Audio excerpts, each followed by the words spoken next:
գործընկերները, քանի որ հետաքննությամբ այսպես պարզել էին ինչ բարդություններ իրենից ենթադրում պետականացումը կամ ևս մեկ այլ անձի փոխանցելը, որովհետև դուք էլ կարդացել եք վստահաբար, որ ասվում է ոչ թե պետականացում են, պետությունը այդ քաշը եւ այդ հնարավորությունները եւ այդ մենեջմենթը չի կարող իրականացնել, չունի, հետեւաբար վերցվում է, խլվում է մեկ այլ մարդու փոխանցելու համար։ Նախ կխնդրեմ այս մասով մի բան ասեք եւ մյուսը եւ որպես իրավաբան եւ որպես քաղաքացի։ Եվ հաջորդը կա հնարավորություն կամ դուք բացառում եք, որ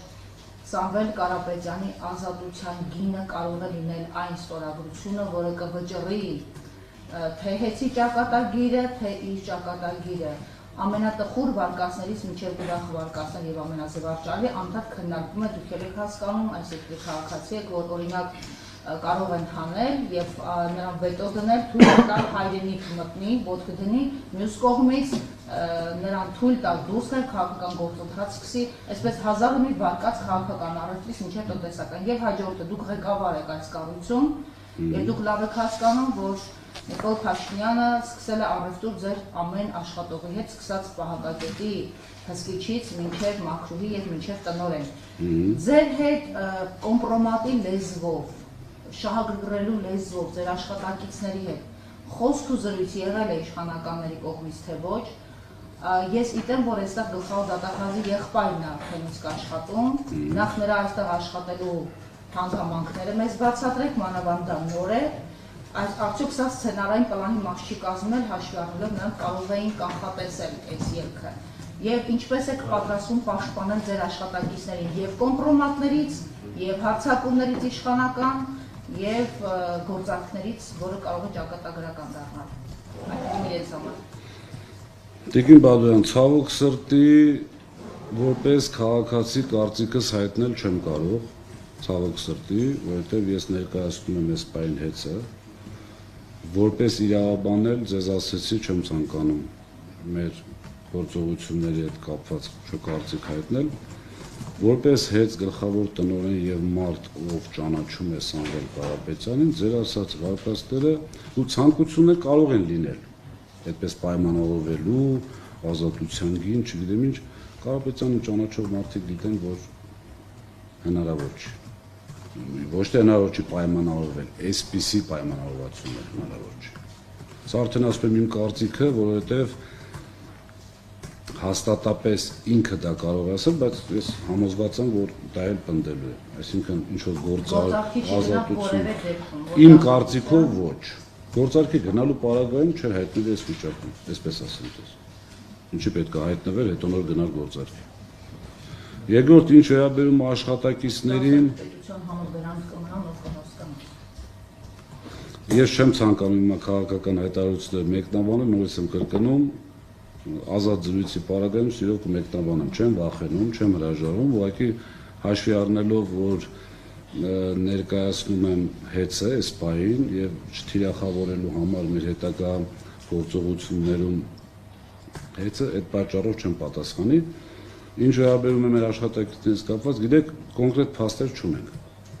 Ունենք ասեկոսեներ, որ այտենց ասում են, հեսա գալիս ենք, պետականացնում ենք, կառավարիչ ենք նշանակում, 30% աշխատավարձ ենք բարձրացնում։ Չեմ կարող ասել ինչ քանակի մարդկանց վրա դա կարող ազդել, բայց մի քիչ մտածող մարդու համար դա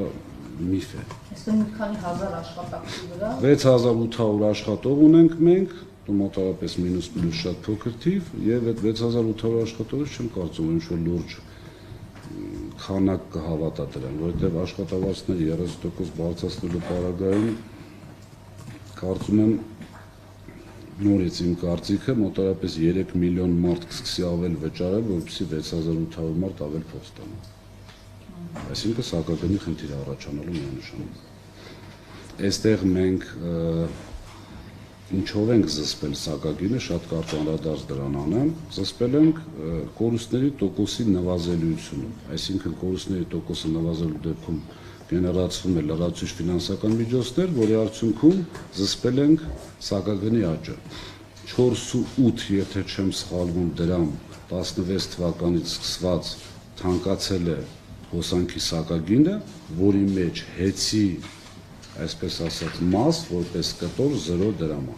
Այսինքն հեծի նախաձեռնությամբ, то есть ինչքան որ թանկացել է հոսանքը, հեծ այդտեղ որևէ բաժին չունի։ Հեծի նախաձեռնությամբ կամ հանձնաժողովի նախաձեռնությամբ, հեծի նախաձեռնությունը երբեք չի եղել սակագին բարձրացնելու 16 թվականից հետո, եւ ինչպես պարոն Կարապետյանն իր հարցազրույցներում նշելու այնտեղ անգամ ժամկետ կա, որ չի լինելու, իսկ հանձնաժողովի նախաձեռնությունն էլ չի եղել, բարձրացվել է սակագներ արտադրողի, տեղափոխողի, գիտեք, մեր ժողովուրդը պատկերացնում է, որ այդ իրենք ինչքան որ վճարում են հոսանքի համար, այդ ամբողջը հեծին է։ Հեծինը չի ամբողջը, որովհետև այստեղ ունենք արտադրողներ, ունենք տեղափոխող եւ բաշխող, մենք բաշխողում ենք։ Արտադրող կայան չունի հեծ, այսինքն ինքը վերցնում է, sense կոպիտ ասած ոնց որ վերավաճառող։ Այս պարագայում սակագնի մեջ մտնում են նաեւ այդ իմ նշած արտադրող բաշխող։ Այդ 4 դրամը, որ թանկացել է իրենց համար, ոչ մեզ համար։ Ինչ վերաբերում է ձեր ասած գլխավոր դատախազի եղբորը, գիտեք, այդտեղ 6800 հոգանոց կոլեկտիվում շատ մարդ կարող է լինել։ Մենք աշխատանքի չենք ընդունում որպես գլխավոր դատախազի եղբայր կամ ինչ-որ մեկի որդի կամ ինչ-որ մեկի, չգիտեմ։ Կադրային մեր քաղաքականությունը տարվում է պրոֆեսիոնալիզմից ելնելով։ Այսինքն, եթե մարդ ինչ-որ բան կարողանում է անել, ինքը մեզ պետք է։ Հիմա Իսկ ինձ սկզբանը չեք իմացել, չեք զգուշացել, որպես մասնագետ եք դրանից, եթե չեմ սխալվում, օգնական։ Չէ։ Գիտեք, ոչ թե չենք իմացել, որ ինքը գլխավոր դատախազի եղբայրն է։ Իհարկե իմացել ենք, այդտեղ գաղտնի բան չկա։